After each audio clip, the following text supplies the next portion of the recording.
When shadows speak, your name is on a list. Chapter 1. The Uninvited Guest.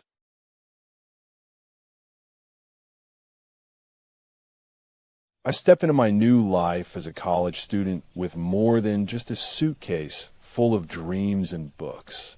I was armed with a sense of purpose.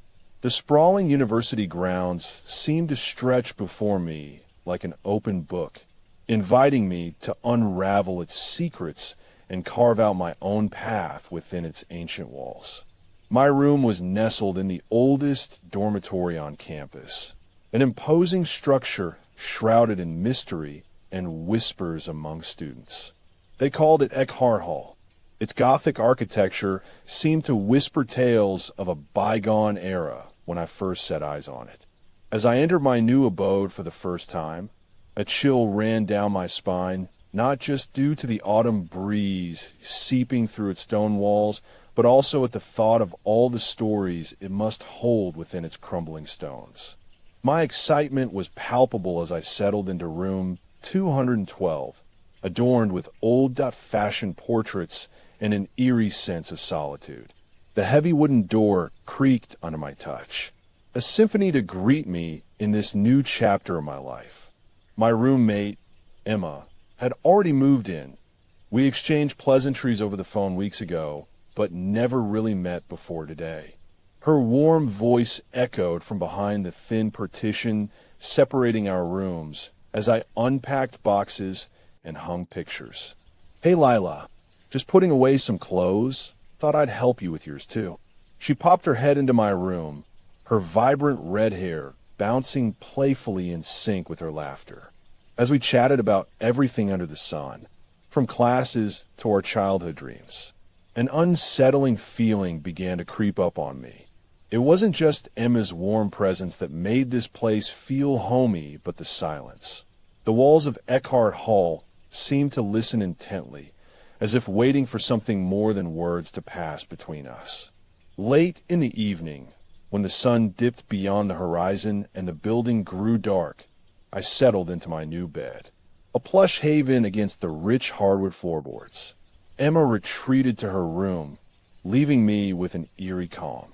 My eyes wandered towards the thick walls, where the portraits observed everything silently. In the fading light, shadows cast by flickering candles seemed like dark sentinels guarding forgotten tales. I dozed off abruptly and was awakened in the middle of the night by an unsettling sense of being watched. My heart skipped a beat as I rose from bed, peering out into the gloom through the window. A shadowy figure materialized across the hall, its silhouette barely visible against the moonlight pouring through the stained glass windows. It moved with purposeful strides towards my room, then vanished without a trace as it approached. My mind wrestled between reality and paranoia, unsure what I'd witnessed. The darkness consumed me once more, heavy breaths filling my lungs. Another night, another sleepless night passed, but there was no shadow in the morning light. The first day of classes arrived with its chaos, introducing me to new faces and the thrill of lectures yet to begin. Emma assured me it was just my imagination playing tricks during those long nights. Little did we know that life had other plans. My phone buzzed with a text from her. "Hey, want to grab lunch at 1 p.m.? Meet us in front of the library." It didn't matter how many times I checked for the shadow. It never reappeared. Perhaps it was just my own unease manifesting itself, born out of fear in an unfamiliar environment. That afternoon, while setting up our shared space, I heard something. A low murmur that seemed to emanate from the corner of room 209 next door. As I peeked through the doorway, an older guy with a messy brown mop caught me watching him. "Hey there," he greeted with a friendly smile as our eyes met for the first time. His name was Ethan. The room's occupant in 210 had moved out days ago, leaving behind an abandoned desk and stacks of dusty books.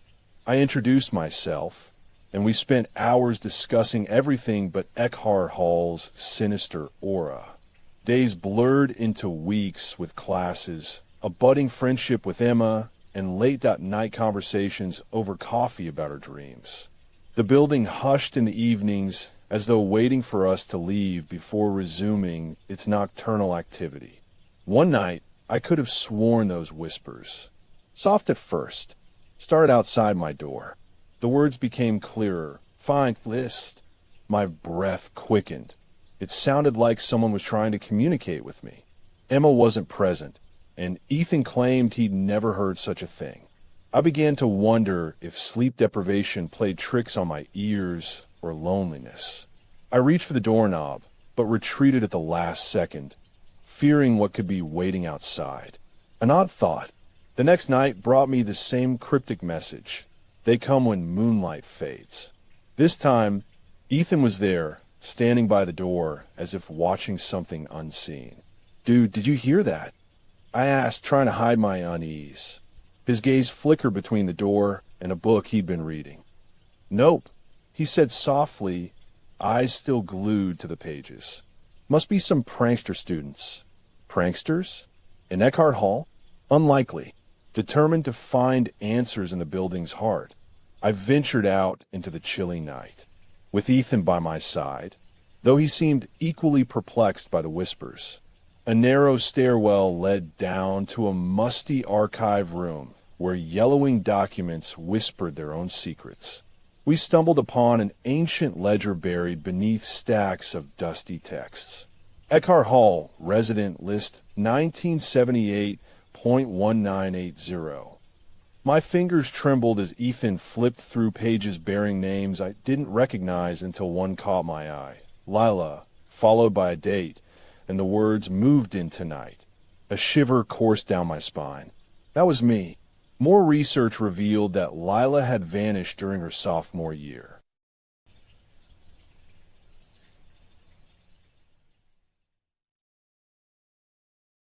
Chapter 2. The Echoes of Forgotten Whispers. Weeks blended into months as classes became routine. Emma and Ethan were now part of the puzzle that made this foreign place feel almost like home, but I couldn't shake off the feeling something lurked beyond their reach. One fateful evening, as they left for a movie night, I decided to investigate further. A faint light flickered in room 209, beckoning me towards an old desk cluttered with papers and books. Curiosity propelled me forward. Inside was the same dusty journal Emma had shown me once. An old roommate's diary from decades past. Edward Banning's journal. It began on a typical fall evening like this one. October 15th, 1979. The first night in Eckhart Hall, and I already feel watched. Shadows are alive here. They move with each moon phase. Tonight, while walking back to my room around midnight, I saw it. That figure again, wearing an old tweed jacket and spectacles. The man's eyes seemed to bore into me before he vanished as suddenly as he appeared. Ever since then, strange things happen. Books falling, books whispering to each other, and my door slammed shut on its own. I've found the list now. 30.8 names from various years.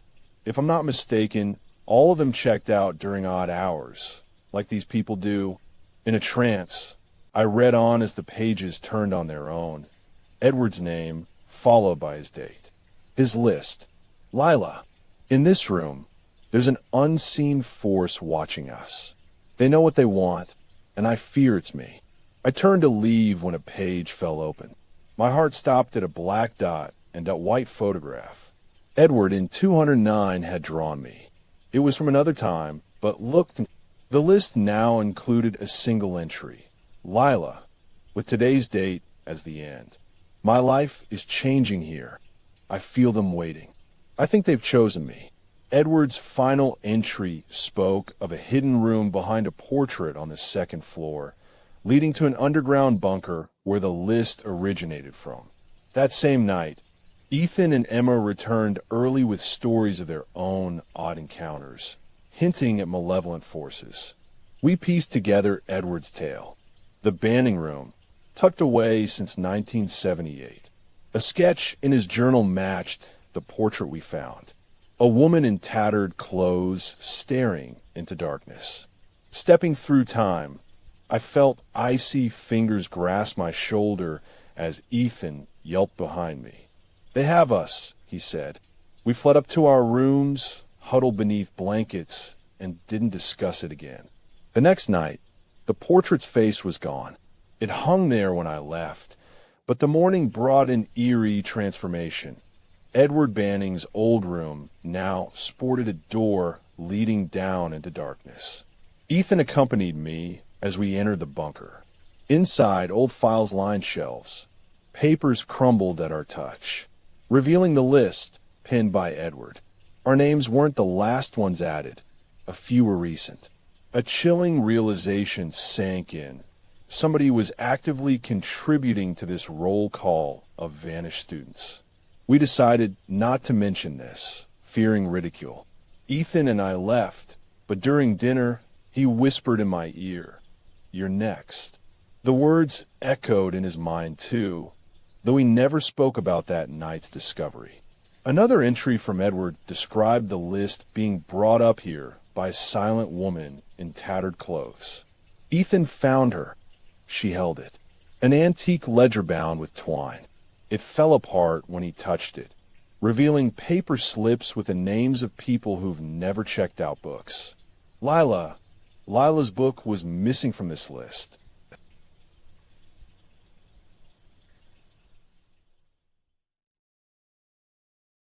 Chapter 3. The Last Whisper.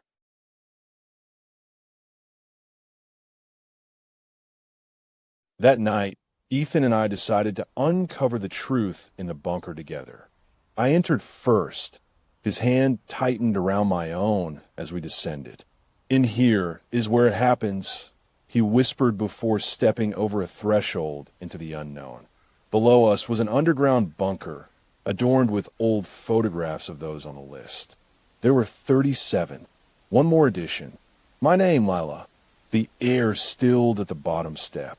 A woman, tattered clothes, clinging to her frame, held out the list on parchment pages. "Check out," she ordered in a low voice as I took a slip with trembling fingers. My book had a strange symbol on it. It wasn't just ink.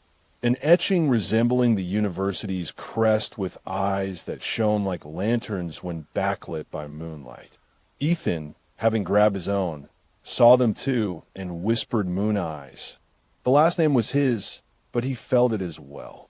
Lila's book had my roommate's photo on a page before me, Edward Banning. I recognized the spectacles from that first sketch. A black notebook fell open.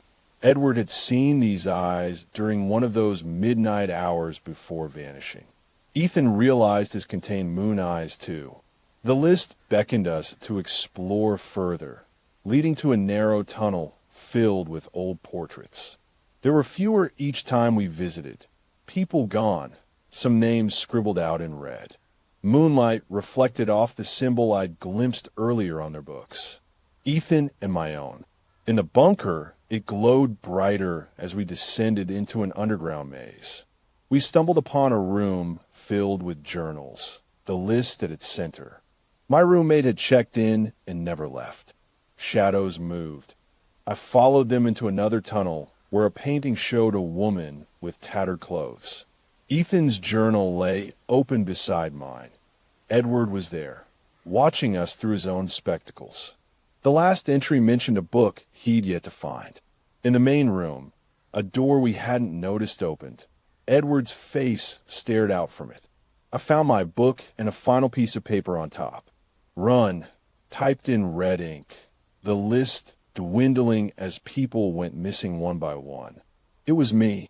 A painting showed an unseen force has given us new life. We ran until moonlight guided us through the tunnels back up, but outside, Ethan was gone. Moon Eyes whispered, "Check out another book." In my room, a slip had been added. Edward's name crossed off with red ink. Edward Banning. It was only I now. The last remaining check, that out card on my hands bore you as the title when backlit by moonlight. The symbol again, a lantern to guide me home. I left campus that night and never returned. Moon Eyes, in this form or another, has taken us. One way out is through their world. A week passed before the last slip called for one. Another gone. It was I now with Edward's spectacles on my face. The symbol was no longer ink, but a lantern in moonlight. In the bunker's final room, I found a door that led to their world. I'm here,